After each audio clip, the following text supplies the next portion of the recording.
안녕하세요. 브라보 마이 라이프 시즌 2 유수열 목사입니다. 여러분 평안하셨습니까? 오늘은 저희와 늘 항상 함께하던 우리 오용실 집사님이 촬영 관계로 오늘 나오지 못하셨어요. 그래서 많이 염려했는데 하나님께서 저희들에게 또 다른 천사분을 보내주셨습니다. 여러분이 잘 아시고 좋아하시는 우리 김경란 아나운서 여러분께 소개합니다. 네, 반갑습니다. CGN TV에선 처음으로 인사드리네요. 김경란입니다. 사실 이 자리 제가 길지는 않은 시간 동안 함께 하겠지만 이렇게 여러분 만날 수 있고 또 목사님도 뵐 수 있고 또 은혜로운 시간 함께 할 수 있어서 정말 기쁩니다. 우리 목사님 잘 부탁드릴게요, 오늘. 제가 부탁드려야죠. 제가 부탁드릴 거예요. 근데 제가 이 프로를 진행을 해보니까 저희 프로그램은 진짜 성령 하나님이 이렇게 인도해 주시고요. 진행해 주시니까 저희들은 그냥 있는 그대로 하나님께서 우리에게 주셨던 얘기들을 나누면 그냥 은혜는 하나님께서 다 주시는 것 같아요. 그래요? 네네. 사실 저는 이 CGN TV의 애청자이기도 하고요. 브라보 마이 라이프를 인터넷을 통해서 즐겨보고 있거든요. 그러셨군요. 그래서 이 목사님도 꼭 뵙고 싶었고 그리고 이 시간 이렇게 나와서 함께 받은 은혜를 되돌아보는 시간을 갖는다는 것이 그 나온 게스트분들에게도 그렇지만 또 보는 이들에게도 참 풍성한 시간이어서 함께 보고 있는 저도 참 기쁜 마음으로 함께 했습니다. 자, 이 시간 오영실 선배님이 이 자리에 앉아 계셔야 되는데 제가 부끄럽지 않도록 빈자리 열심히 채우도록 노력을 하겠습니다. 네. 그러고 보니까 참 오용실 우리 집사님이 선배님이시군요. 대선배님이시죠. 예. 저는 이제 자꾸 이 드라마를 하시니까 아나운서이셨다라는 걸 자꾸 잊어버려요. 근데 저도 이제 드라마 보게 되면은 오영실 선배님이라는 사실을 깜짝깜짝 놀랄 때도 있는데요. 그쵸. 이렇게 근데 요즘에 보면요, 뭐 가수, 탤런트, 아나운서 이렇게 자신의 고유 영역을 꼭 이렇게 한 곳만 한 우물만 파기보다는 그 고유 영역이 굉장히 이렇게 좀 넓혀지고 다양하게 활동을 하고 있는 추세예요. 예. 자, 오늘 나오시는 분도 그렇게 탤런트가 굉장히 많으신 분이시죠? 네, 제가 오늘 이분을 소개할 수 있어서 정말 기쁩니다. 자, 무엇보다 의미가 있어요. 브라보 마이 라이프 시즌 2에 처음으로 나오는 남자 가수분이십니다. 그러세요? 네, 그리고 여러분에게는 나는 가수다에서 자문위원 역을 또 열심히 맡아주셔서 여러분에게 많은 또 인기와 사랑을 받은 분이죠. 네, 소개해드립니다. 여러분, 장기호 교수님 모셔보겠습니다. 어서 오세요. 어서 오세요. 네. 반갑습니다.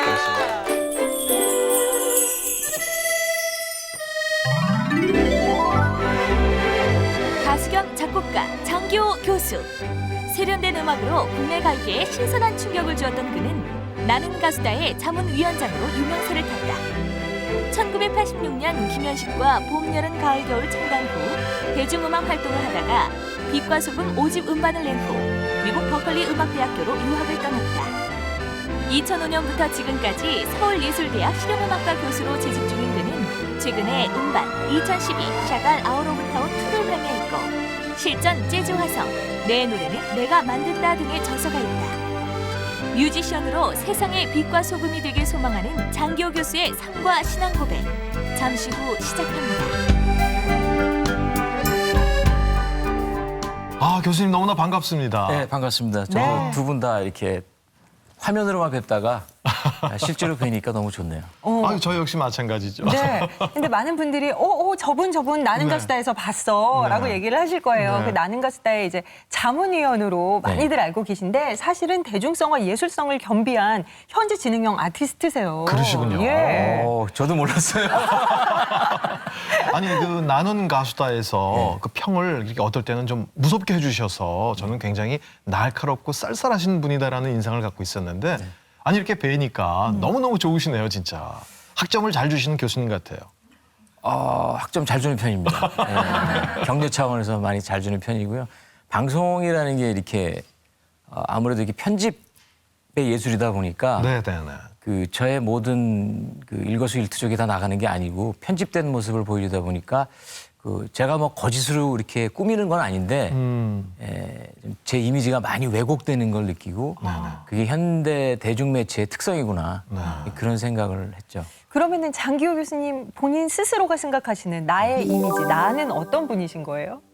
많이 왜곡됐다 그러셨잖아요. 저는 제가 생각했을 때 훌륭한 이미지라고 보기엔 좀 그렇고 여러 가지로 부족하고 그리고 상당히 이제 감성적이고 그런데 이 외부적으로 이렇게 방송을 통해서 비춰진 모습은 굉장히 깐깐하고 냉철하고 이제 네네. 그냥 꼭 그런 사람으로만 보여지죠. 근데 그런 면도 저에게 없는 건 아닌데 전부 저만 보면 무서워하고 또 이제 거기 나가서 출연한 가수들은 저를 보면 이제 별명이 저승사자예요, 제가요. 왜냐하면 제가 순위 발표하고 마지막에 이제 카메라 뒤에서 약간 푸르스름한 조명에서 제가 가수 하나를 데려가잖아요. 그러니까 가수들이 야, 저승사자 나왔다 이제 그러는 거예요. 근데 저는 그렇군요. 전혀 저승사자하고는 관계없는 사람이거든요. 네. 아니 근데 교수님도 음악을 하셨던 분이다. 예. 그래서 80년도에는 김현식과 봄, 여름, 가을, 겨울 그래서 네네네. 베이스도 연주하셨다라는 얘기를 들었어요. 예. 처음에는 이제 그 악기 연주로 시작을 했죠. 시작을 했고 제 음악적인 어떤 행보를 간단히 말씀드리면 이제 원래는 이제 그림을 제가 그리는 공부를 하다가 군대를 이제 음악하는 부서로 갔어요. 그래서 유명한 그 해군 홍보단이라는 그 전 군에서 딱 당시만 해도 18명밖에 뽑지 않는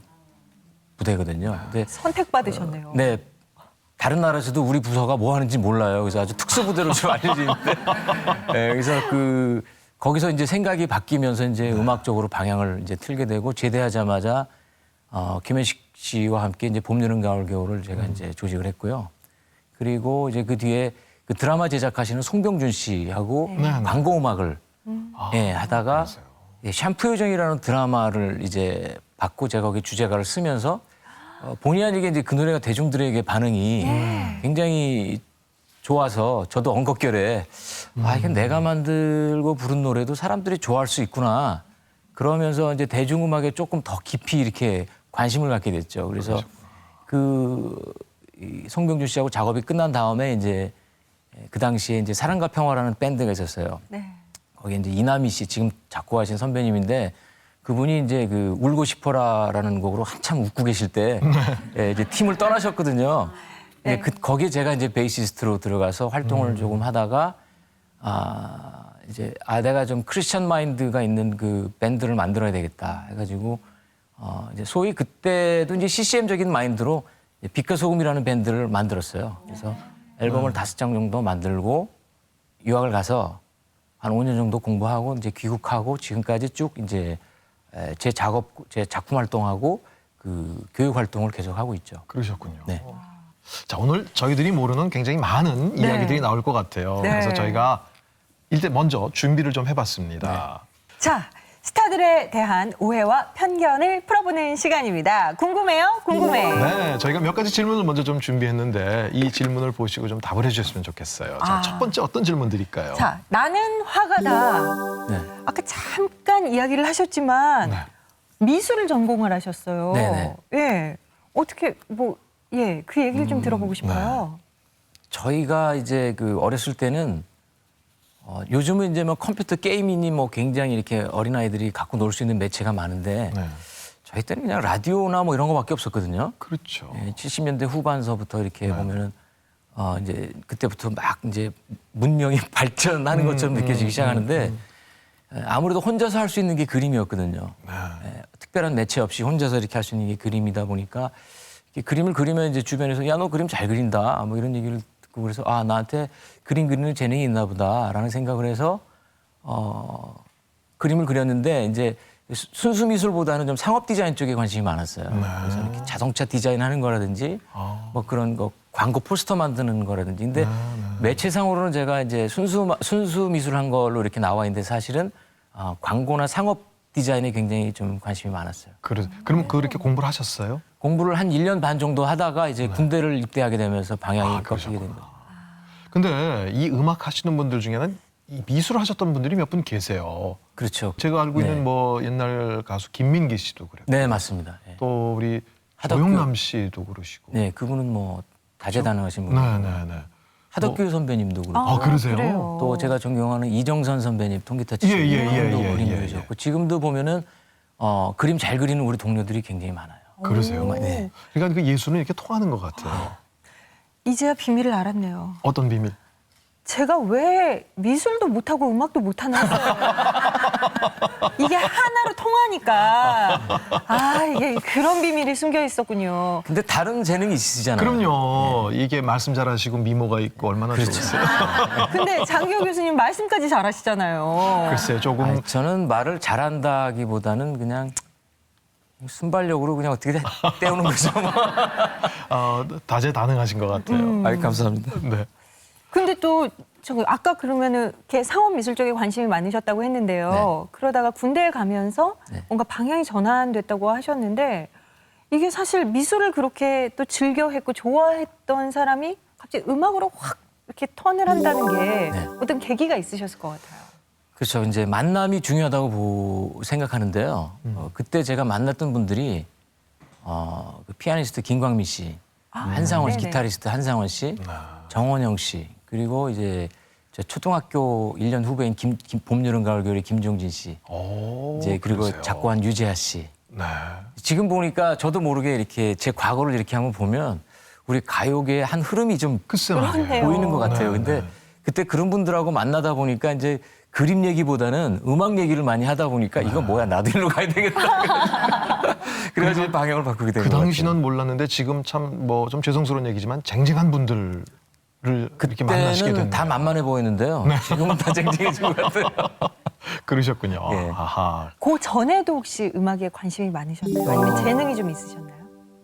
제 생각에는 이게 저도 이제 그 제가 이따가 말씀드릴 수 있을지 모르겠지만 고3 때 제가 아픈 적이 있었어요. 굉장히 그 거의 뭐 제 입장에서는 거의 죽음까지 갔던 느낌이 이제 있었던 것 같은데 트랜지스터 라디오 네. 그거 끼고 이렇게 나갈 수가 없고 그러니까 이제 누워 있어서 이제 라디오만 계속 들었죠. 근데 네. 라디오를 듣다 보니까 이제 그 24시간 방송하는 방송이 당시에 AFKN 미국 방송, 미군 방송이 있어요. 근데 거기는 우리나라에서 그 당시만 해도 팝 음악이 라디오에서 많이 나왔음에도 불구하고 그 미군 방송을 들으면 훨씬 더 세계 속의 음악을 들을 수가 있었어요. 24시간. 그러셨군요. 그래서 그거 들으면서 이런 세계가 있구나라고 이제 아프면서 그걸 느끼고 있었죠. 근데 아마 그때 많은 음악들을 들었던 것이 나중에 이제 음악으로 이렇게 방향을 바꾸게 되는 걸음이 되지 않았나 그렇게 생각해서 저도 그 귀국한 다음에 기호의 라디오라는 앨범을 제가 이제 만들었죠. 그러셨군요. 그렇군요. 그러니까 저는 그 시대에 그냥 영시달만 들었는데 우리 교수님은 AFKN을 들으셔가지고 이렇게 다른 길을 가게 됐네요. 그렇군요. 네. 자, 두 번째 질문은 또 뭘까요? 네. 자, 2번 질문은 나는 가수다예요. 네. 자, 화가의 영역에서 이제 가수의 영역까지 이제 확장이 됩니다. 네. 근데 이제 대중적으로 이제 교수님께서 좀 유명해지신 계기가 된 프로그램이 바로 나는 가수다라는 서바이벌 프로그램이에요. 근데 그 프로그램은 어떻게 해서 출연을 하시게 되셨나요? 저도 지금 그게 궁금해요. 그래서 왜 하나님께서 나를 자문위원으로 알려지게 하셨을까? 이게 정말 지금도 이제 미스테리인데요. 사실 저는 이제 정확하게 말씀드리면 이제 일반 대중들은 이제 가수 그러면 노래만 하는 사람으로 인식하지만 가수 중에 다양한 종류의 가수들이 있거든요. 저 같은 경우는 정확하게 말씀드리면 싱어송라이터죠. 네. 노래만 부르는 게 아니라 음악도 같이 만드는 거죠. 여기서 저의 관심은 전체적인 좋은 음악을 만드는 데 관심이 있는 것이지 정말 좋은 가창력을 보여주는 것하고는 조금 거리가 있죠. 그래서 그런 가수들이 좀 구별이 됐으면 좋겠다는 생각이 들고 아마 제 생각에는 제가 지금 이 대중음악 생활을 하고 음악 교육 생활을 한 게 지금 한 30년 정도 됐거든요. 그러니까 약 15년 정도는 현장에서 이제 연주하면서 편곡하면서 음악을 만들면서 생활했지만 나머지 15년은 이제 지금 생각해 보니까 이제 학교에서 대학에서 학생들과 이제 생활했는데 그 현장 경험과 이론과 실습을 했기 때문에 아마 저를 자문위원으로 이렇게 초빙하지 않았나 하는 저만의 이제 생각이죠. 그러셨군요. 제가 어디 뭐 인물이 뛰어나거나 뭐 인격이 좋거나 그래서 그렇지 않아요. 특별히 그렇게 작곡을 하실 때 뭐 많은 작곡가들이 그런 비슷한 얘기를 하지만 어떤 영감이나 필링이 이렇게 왔을 때 하세요? 아니면 내가 작곡을 해야겠다라고 작정하고 하세요? 그거를 말씀드리려면 이제 한 2시간 강의를 해야 되는데요. 그러시구나. 그 부분에서 사실 굉장히 중요한 오류가 있어요. 그러니까 왜냐하면 사실 어떻게 보면은 작곡가가 또는 예술가가 또는 목사님이 영감을 받아서 설교를 준비하거나 음악을 준비하는데 일반인들은 그냥 영감을 받으면 되는 줄 알아요. 그런데 사실은 뭐 제가 우리 수업 시간에 항상 하는 얘기입니다만은 베토벤이 달을 보고 그 영상 신호를 음악 신호로 바꾸어서 피아노로 작곡하기까지는 엄청난 훈련과 공부가 있었다는 거죠, 뒤에. 그 신호가 바뀌려면. 예를 들면 일반인이 은혜 받았다고 해서 설교가 막 나오는 거 아니잖아요. 그렇죠. 그 목사님의 신학적인 공부가 배경이 돼야 되는 거죠. 네, 그러니까 그 많은 그 일반 그 요즘 청소년들이 그 과정을 모르기 때문에 그냥 음악이라는 건 이렇게 영감만 받으면 만들어진다고 되는 걸로. 생각하는데 그렇군요. 그것이 표현되기 위해서는 철저하게 공부가 훈련과 공부가 필요하다는 거를 지금 제가 말씀을 드리고 싶어요. 그런데 그러니까, 저는 제 입장에서는 이미 영상 신호가 오거나 감정적 신호가 오면은 계산이 들어가요, 여기서. 컴퓨터가 마치 동영상이 계산해서 그려지듯이. 그래서 많이 그 이론적인 것도 많이 생각해보고 감성적인 것도 생각해보고 좀 복잡합니다, 제가 생각보다.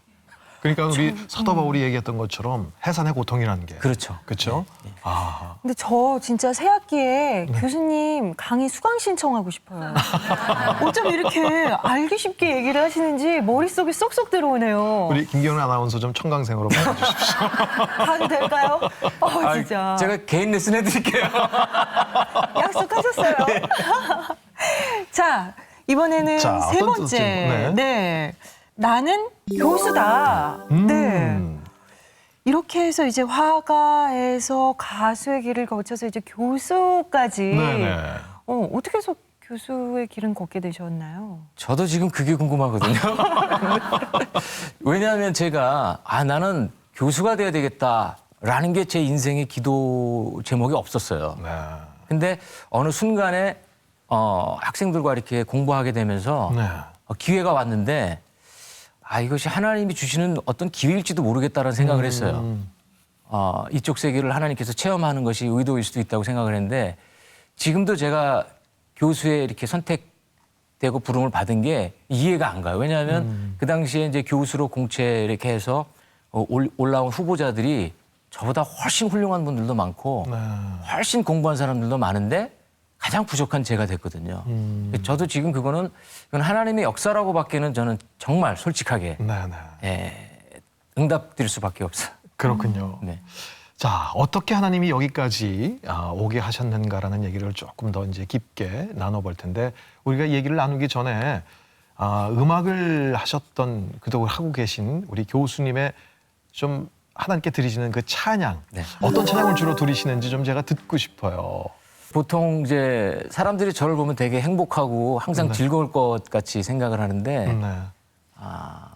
사실은 굉장히 어려운 일들이 많아요. 누구나 다 그렇잖아요. 네. 에디슨이 예를 들면 전구를 발명한 그 기쁨이 있지만 네네. 2000번 이상 실패했던 고통이 있잖아요. 그렇죠. 그래서 우리는 항상 고통당하는구나. 그러나 결국에 승리한다는 그 믿음이 있거든요. 네네.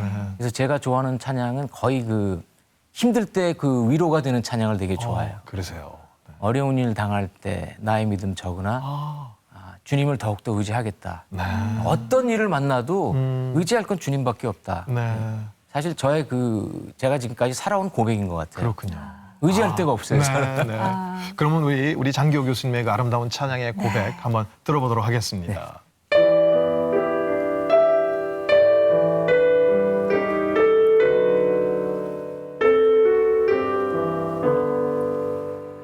어려운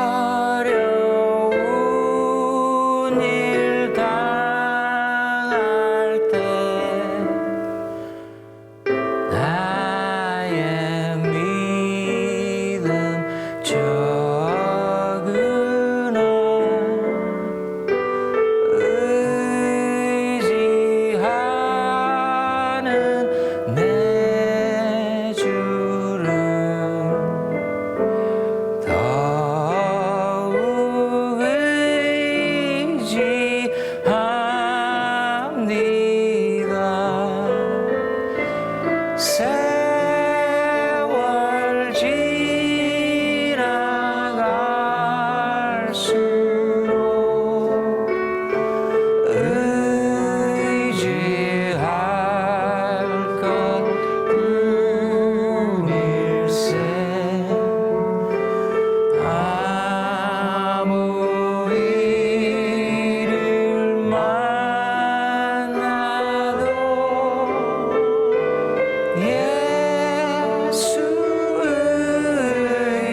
교수님의 찬양을 들으면서요.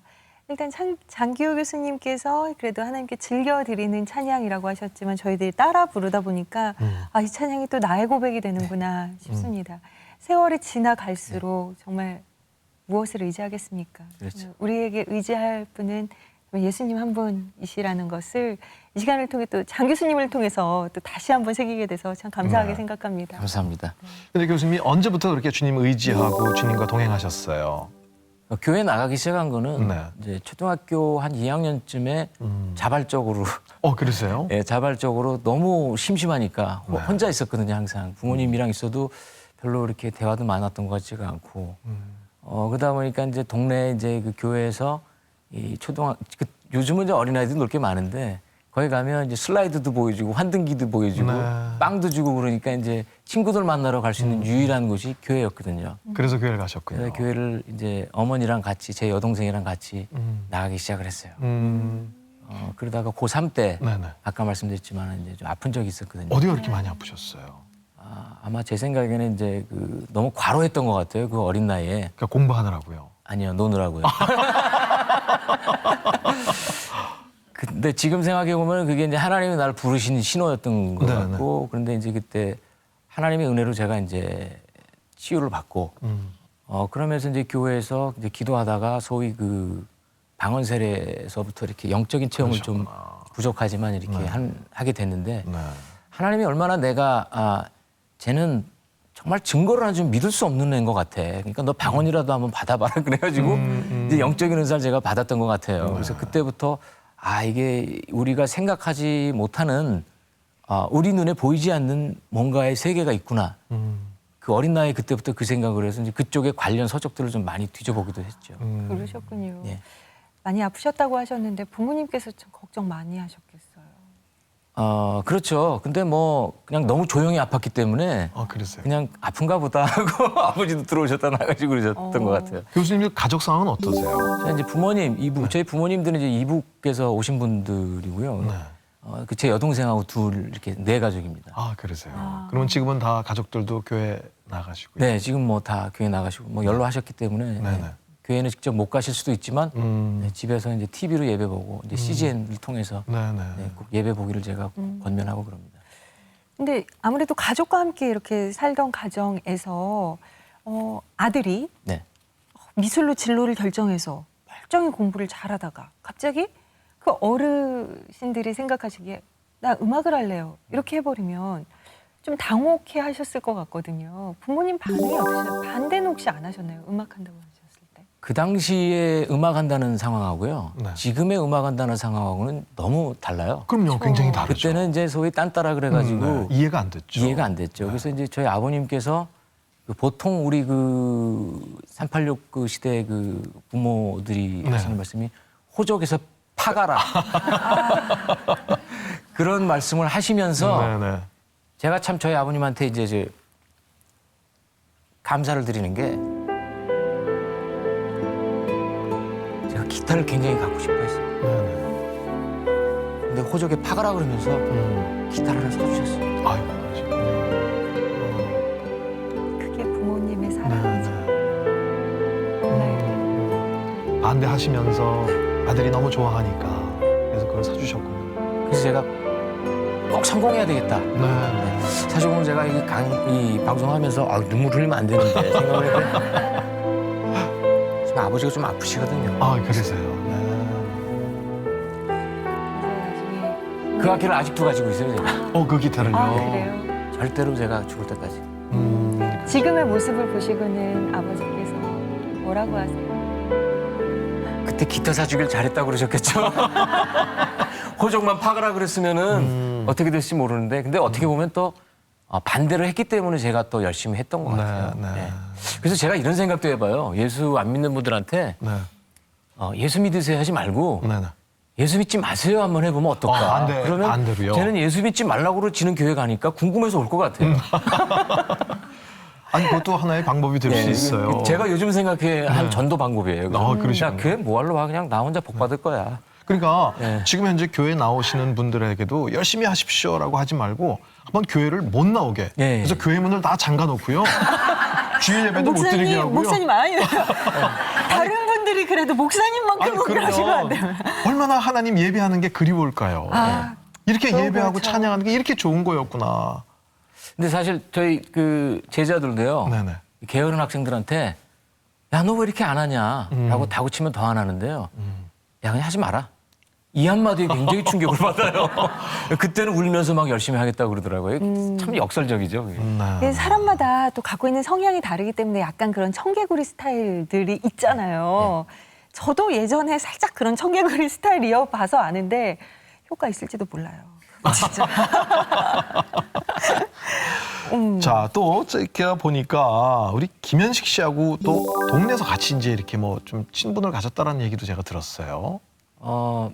이제 그 김광민 씨, 한상원 씨 이런 분들하고 다닐 때 네. 김현식 씨하고도 다 이렇게 친분이 있었어요. 근데 그러세요. 저희가 이제 그 동부천동으로 여기 이동네요. 네네. 여기에 네. 지금 삼익 아파트가 있어요. 네. 그렇죠. 제가 거기 살았거든요. 네. 그러세요. 근데 공교롭게도 그 자리가 예전에 제가 중학교 다니던 신용산 중학교 자리였어요.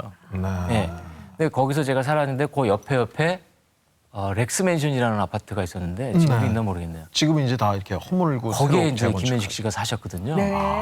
이제 길거리 가다 보면 길거리 자꾸 만나는 거예요. 그러니까 이제 제가 이제 음악하는 거 알고 또 저는 이제 김현식이 어떤 분이라는 거 아니까 이제 서로 만나서 얘기하다 보니까 이제 음악 얘기를 이제 자연스럽게 하게 되고 그 심심하면 또 저희 집에서 잤어요. 그분이 네. 자기 집에서 잠이 안 온다고.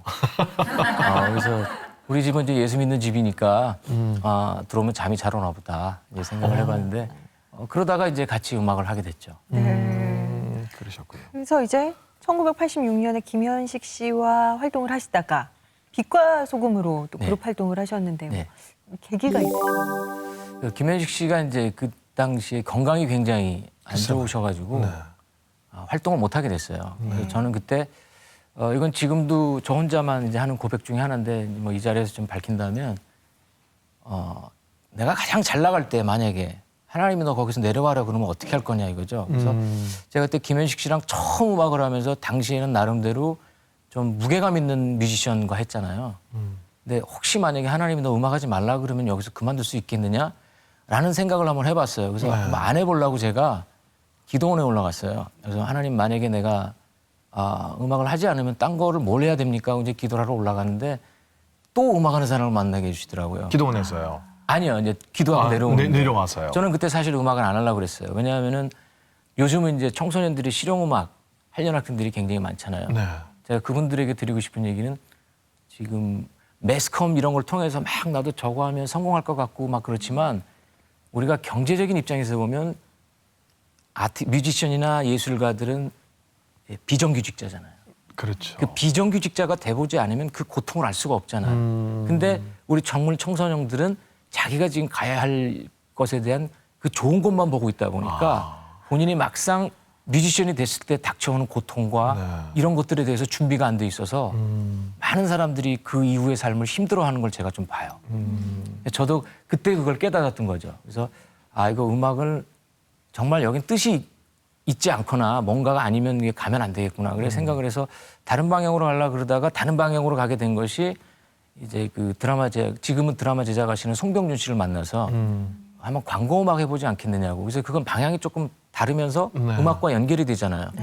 그래서 그러면 내가 그동안에 체험했던 것들 다 응용할 수 있겠구나. 그래서 이제 거기서 MBC TV의 이제 베스트셀러 극장 드라마를 많이 받아가지고 광고 음악이랑 제작을 많이 했죠. 그때 그 황일래 감독님이 샴푸 요정이라는 드라마를 이제 찍어 갖고 오셨어요. 네.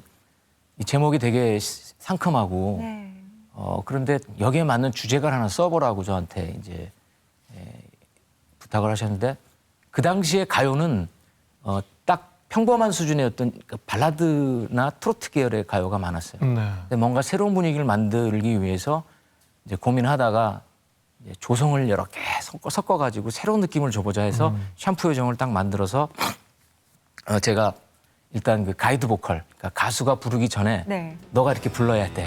라는 먼저 그걸 딱 불렀는데 감독님이 그걸 딱 들으시더니 야 그냥 이거로 가자 그러시더라고요. 그래서 저 가수도 아닌데 제가 지금 언급결의 가수가 되는 과정을 지금 듣고 계시는데요. 그래서 그 TV에서 그게 방영이 딱 된 다음에 방송국으로 전화가 많이 왔대요. 이게 누가 만든 노래고 누가 부른 거냐고. 그 당시에 굉장히 정말 혁신적이고 참신하고 그 곡을 듣고 있으면 막 샴푸 냄새 나는 것 같아요. 진짜. 근데 이제 그 드라마가 히트하면서요.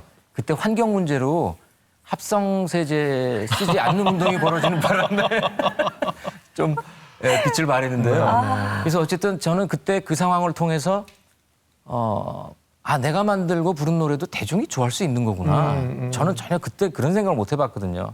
그래서 조금 그때부터 더 대중음악을 전문적으로 공부해야 되겠다라는 생각이 이제 들어가면서 그때도 항상 하나님이 왜 날 이쪽으로 이끄시는 건가. 예전에 그림 그릴 때서부터 계속 이렇게 이끄시는 게 또 지금은 이제 학교 쪽까지 가는 것까지 정말 알 수 없는 하나님의 계획이다라는 생각을 하고 있고 지금도 언제 제 방향이 바뀔지도 모른다는 생각도 항상 하고 있어요.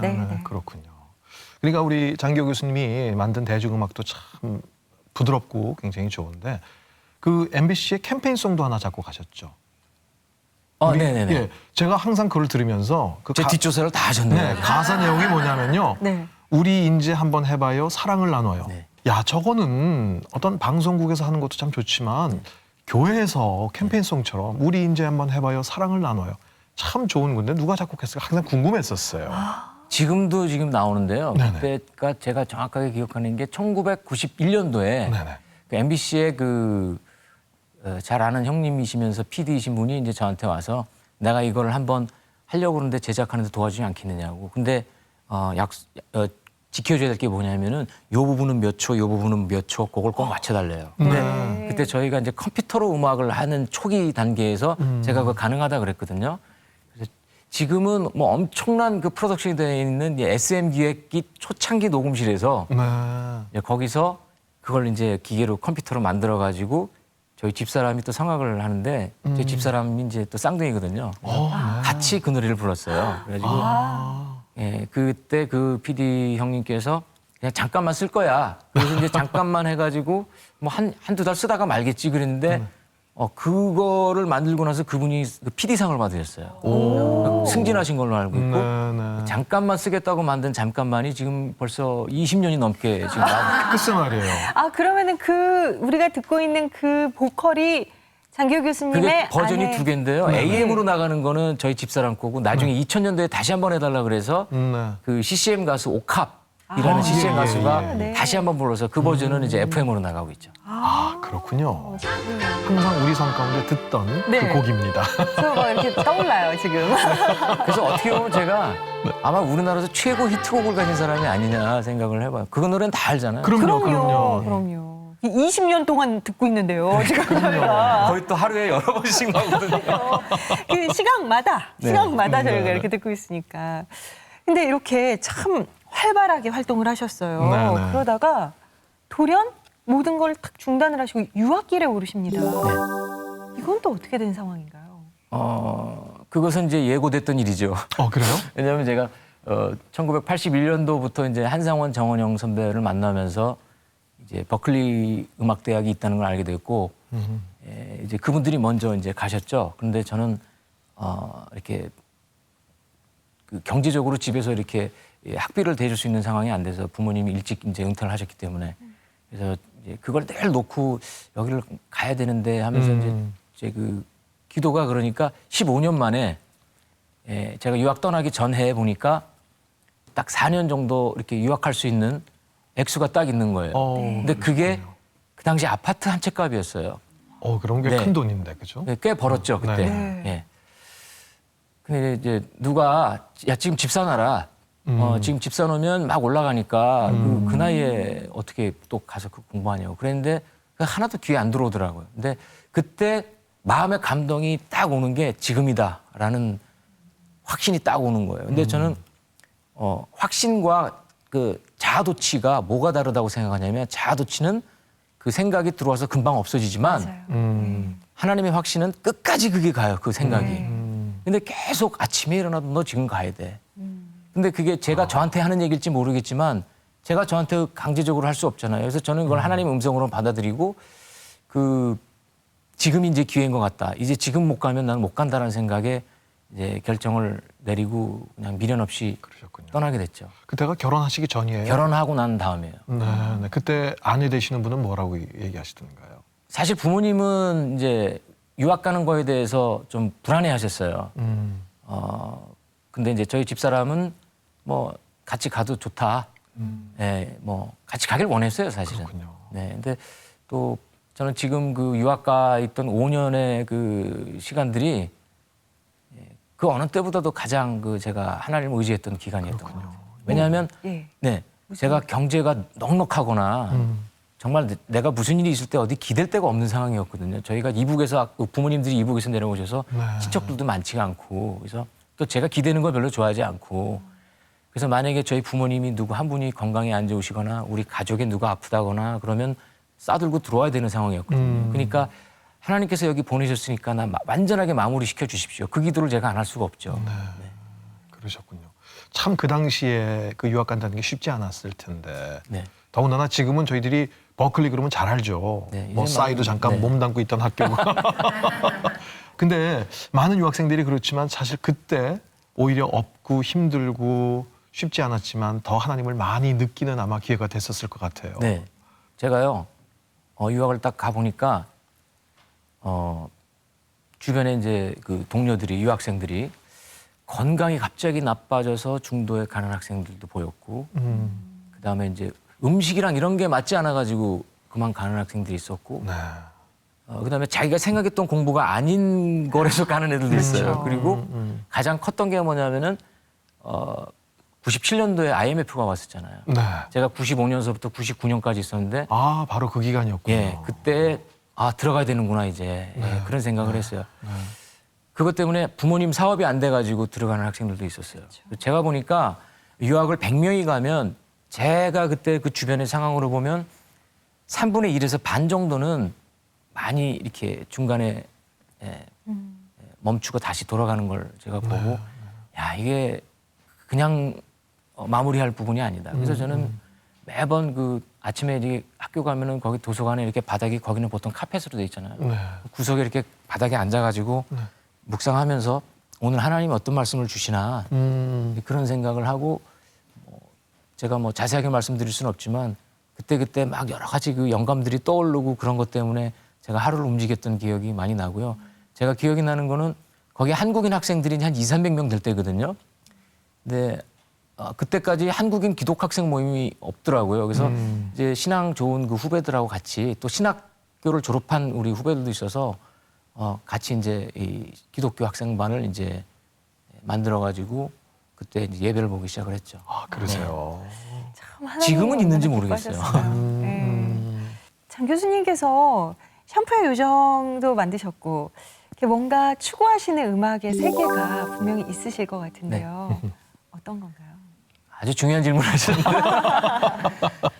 사실 이제 음악하면서 그냥 먹고 살기 위해서 음악하는 뮤지션들도 많이 있고 전 세계적으로 우리나라도 마찬가지잖아요. 또 자기의 음악적인 그 메시지를 표현하려는 사람들도 있는데 저도 이제 그 부류라고 생각하는데 제가 정했어요. 저의 음악은 R-I-C-H, rich인데 네네. 풍성하다, 부유하다 이런 뜻인데요. 네. 제가 만들다 보니까 그렇게 했는데 R은 로맨틱, 네. 이 낭만적이다라는 게 우리가 이성적으로 생각할 것이 아니라 로맨틱한 음악을 만들기 위해서 공부를 많이 해야 되거든요. 로맨틱한 기법을 하기 위해서는요. 로맨틱한 게 나의 첫 번째 음악 신념이고 그다음에 I는 intelligent,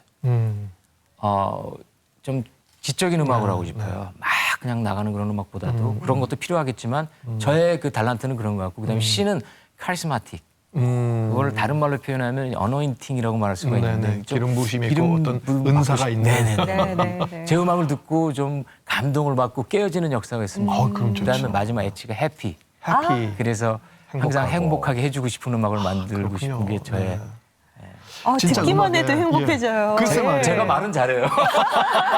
아니 근데 음악도 잘하신다고 예, 많은 사람들이 얘기하고 있고요. 네. 그러니까 꼭 가사도 물론 중요하죠. 하지만 다윗이 연주만 했을 때도 사울에게 있던 악신이 떠났다라는 그런 네. 기록이 있거든요.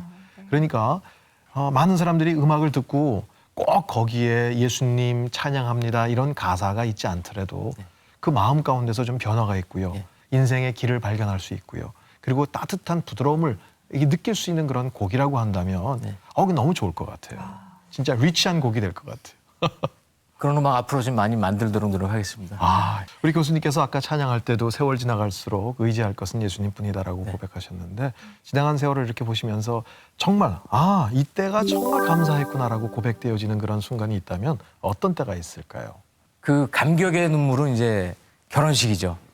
네. 그러세요? 저는 사실은 그 부잣집 그 아내를 맞은 것보다 목사님의 딸을 내 아내로 맞은 것이 나는 너무너무 그때 그게 최고의 축복이라고 생각을 했어요. 야. 네. 저는 어디서 굉장히 감동을 받았냐면 그 경제적인 거나 학력적인 거나 이런 거 정말 아무것도 없는데 나를 하나 보고 선택해 준 거예요. 그 믿음 때문에 제가 너무 감동을 받은 거죠.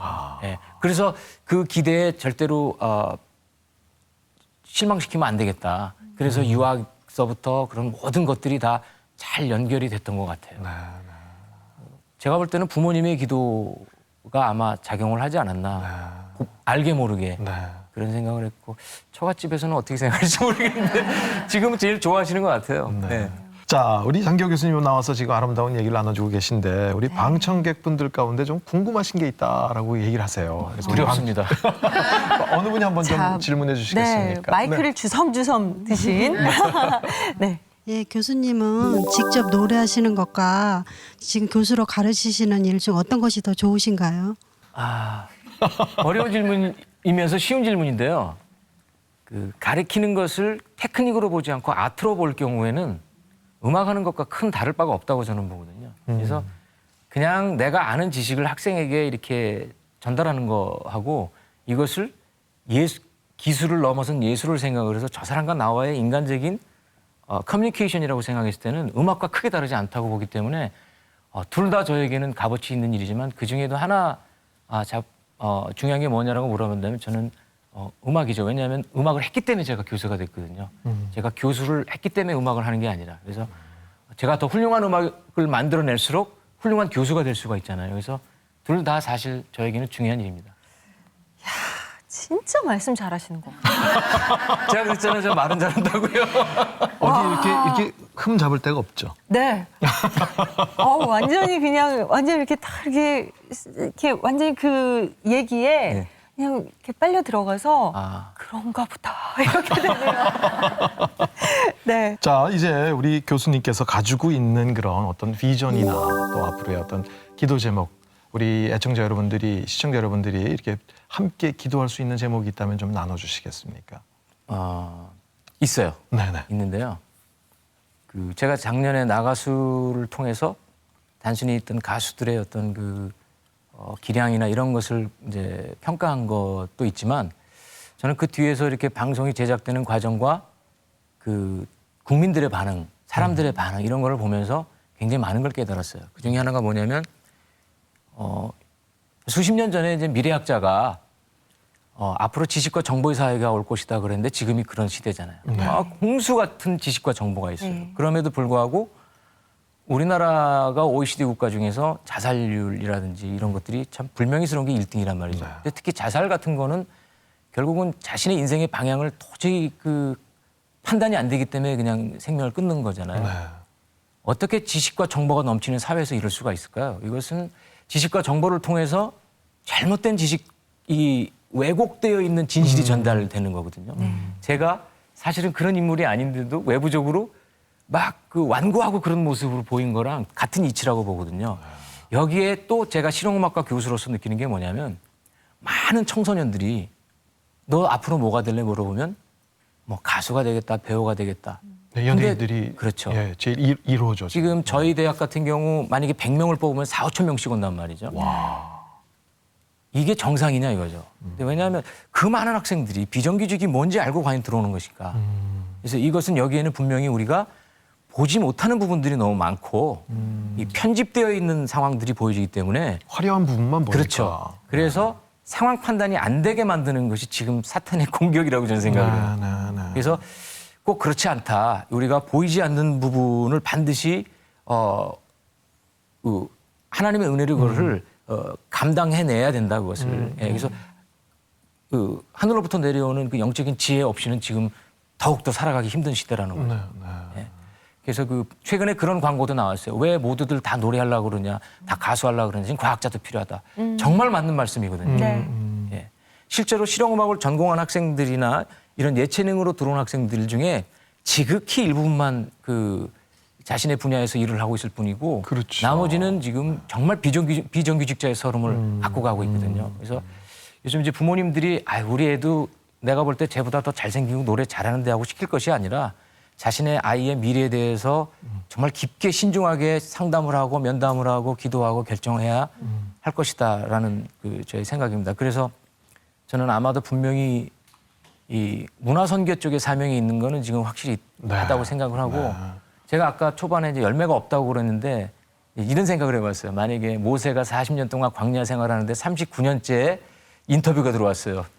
모세 너 좀 간증 좀 해라. 근데 저 지금 간증할 게 없는데요. 왜냐하면 과정이거든요. 그렇죠. 그래서 저도 아직은 지금 뚜렷하게 하나님한테 내놓을 만한 뭐 인간적인 열매라든지 뭐 영적인 열매나 이런 게 없어서 좀 부끄러운 마음으로 나왔지만 부끄러운 사람도 이런 이야기를 할 수 있다는 것을 보여줌으로 인해서 저보다 더 부끄러운 사람들이 제 뒤를 이어서 나왔으면 하는 바람입니다.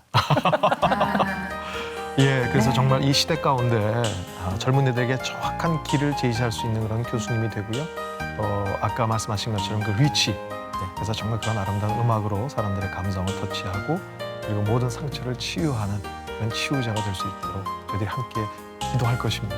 네.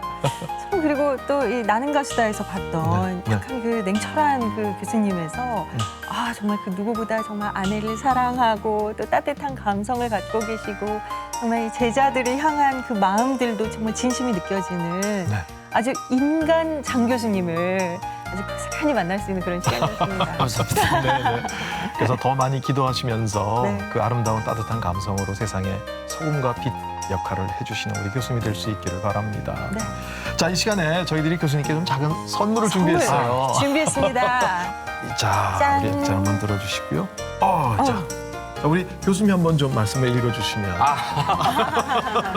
보라 하나님은 나의 구원이시라. 내가 의뢰하고 두려움이 없으리니 주 여호와는 나의 힘이시며 나의 노래시며 나의 구원이심이라. 그러므로 너희가 기쁨으로 구원의 우물들에서 물을 기르리로다. 이사야 12장 2절에서 3절 말씀하십니다. 감사합니다. 네, 정말 기쁨으로 구원의 우물에서 물을 깃는 교수님 되길 바라면서 저희들이 좀 찬양으로 축복하겠습니다. 사랑해요, 축복해요. 사랑해요,